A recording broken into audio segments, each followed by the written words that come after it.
I successfully defended against him for half of the last round, but I started to feel tired and my ribs ached before I knew it. He pinned me with such little time left on in the clock. After the match, I went and shook the opposing coach's hands, then went to my side. My coaches told me I did good. After that, I left to go get checked out with the nurses there.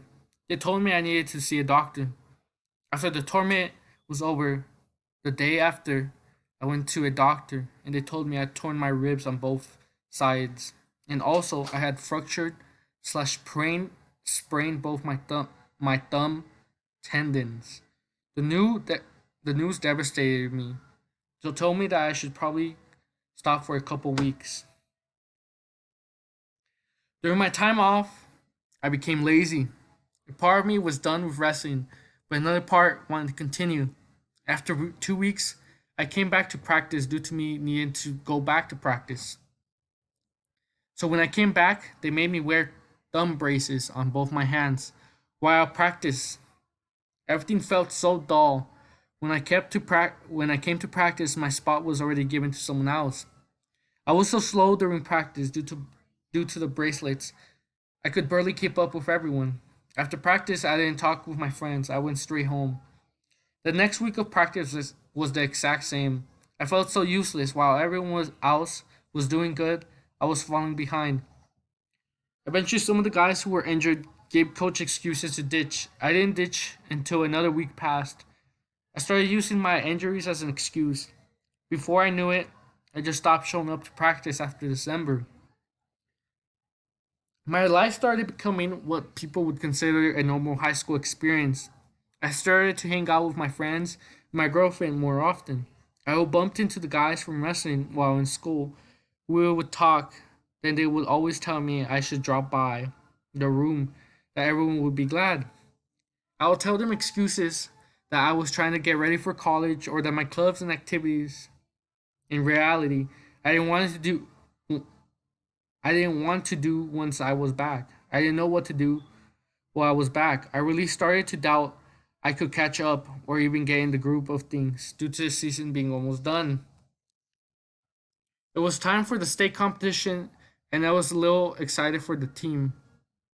When I saw my teammates, I would tease them, telling them not to get their asses kicked. I continued my own thing, but once state was over, I was wondering how everyone did. So I went to the restroom room. When I got there, for some reason, I began to feel extremely sad and disappointed in myself. Most of the guys had been in fifth, fourth, and runner ups in the state. Two of them even won state. I wasn't sad slash disappointed at this. I was happy for them. But what caused these depressing feelings was looking at the section for my own weight class. Only the new guy was there. The Ronaldos had left or bumped up a couple weights. For the rest of the day, I was shocked and sad. I hated myself for quitting, but I ended up just blaming my injuries, making excuses. As time continued, I never stepped a foot in a wrestling room. The sport that I once loved became a depressing memory.